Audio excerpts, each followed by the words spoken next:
After weeks of dithering on ISIS, no strategy, containing them, degrading them, and destroying them, finally, we are clear-eyed. A definitive counter-terrorism campaign against the Islamic State.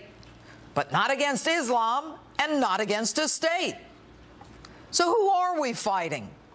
Mr. President, why are you so afraid of words? You scrubbed national security documents of the word jihad, which is Muslim for a war against unbelievers. Why did your CIA director scrub Islamist before terrorist in the Benghazi talking points?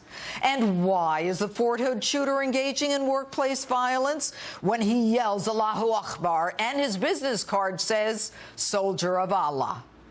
Just weeks before a midterm election, the vast majorities of Americans, Mr. President, believe you don't have a clue about foreign policy. You refuse to use the word war. What's with the counterterrorism offensive? Who do you think you are, Jack Bauer? This isn't 24. When you bomb people, send in drones to kill people, order 1,000 military advisors to Iraq, and they cut off our heads, I've got news for you. We're at war.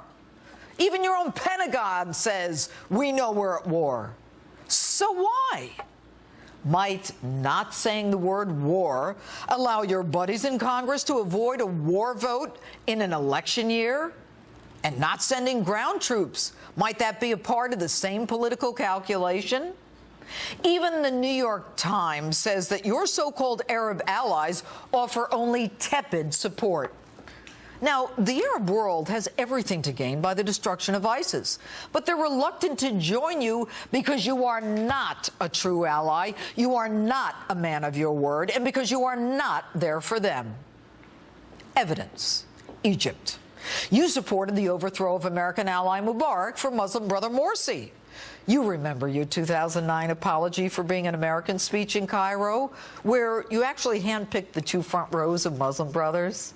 Even the Egyptians ousted this Muslim brother because he was too extreme. He imposed Sharia law, released terrorists from prison, and tried to give parts of Egypt to terrorists. Their newly elected president still has not gotten the arms you gave to the Muslim brothers as they fight their own war in Egypt against Islamic extremists. Evidence. You got out of Iraq too soon. The consequences were predicted by your predecessor. I know some in Washington would like us to start leaving Iraq now. To begin withdrawing before our commanders tell us we're ready would be dangerous for Iraq, for the region, and for the United States. It would mean surrendering the future of Iraq to al-Qaeda. It'd mean that we'd be risking mass killings on a horrific scale. It would mean we allow the terrorists to establish a safe haven in Iraq to replace the one they lost in Afghanistan. It would mean increasing the probability that American troops would have to return at some later date to confront an enemy that is even more dangerous. I guess he was right. Arabs in the region knew there would be chaos. And even more evidence, Jordan, Saudi Arabia, and the United Arab Emirates. They were all ready to fight in Syria, but you backed out in spite of that red line. And so the Arab world avoids specific commitments. You say you want to avoid mistakes of the past? At least President G.W. Bush got 49 countries to support the al-Qaeda war. So far, you have 9. Your strategy has been feckless since day one. You messed up big time by disclosing your failed attempt to rescue those now beheaded American journalists. But you're clear-eyed.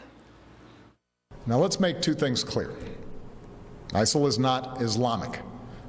No religion condones the killing of innocents, and the vast majority of ISIL's victims have been Muslim. ISIS is not Islamic? I know the truth is hard for you, but let's get one thing straight. ISIS, your so-called JV team, now up to 31,000, is Islamic. They are radical extremist Muslims, clearly a perverted form of Islam, just like Christian extremists who use Christianity as an excuse to kill. And yes, they are killing moderate Muslims. Egypt, the largest nation in the Middle East, 80% Muslim, refers to them as Islamic extremists and terrorists. So why is it so hard for you to say Islamic extremist or radical Muslim terrorist? If they're not Muslim extremists, why do they yell Allahu Akbar?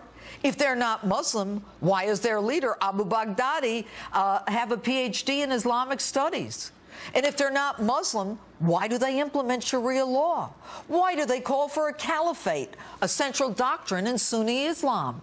And if they're not Islamic, why do they call themselves an Islamic State? And by the way, Mr. President, what is the common denominator of Boko Haram, Al-Shabaab, Al-Qaeda, Ansar al-Sharia, Taliban, and ISIS? I know the truth is hard for you. The fact that you say the majority of victims are Muslims is irrelevant. Moderate Muslims not extreme enough for these terrorists die. And by the way, I don't know of any Christians blowing themselves up to meet 70 virgins. And if the terrorists are not Muslims, why did a whole city of 1 million Christians run for their lives? And if they're not Muslims, why do we give them Korans when we imprison them? And with all due respect, Mr. President, seeing as you can't figure out your own Constitution's First Amendment and freedom of religion, who are you to say what is Muslim and what isn't?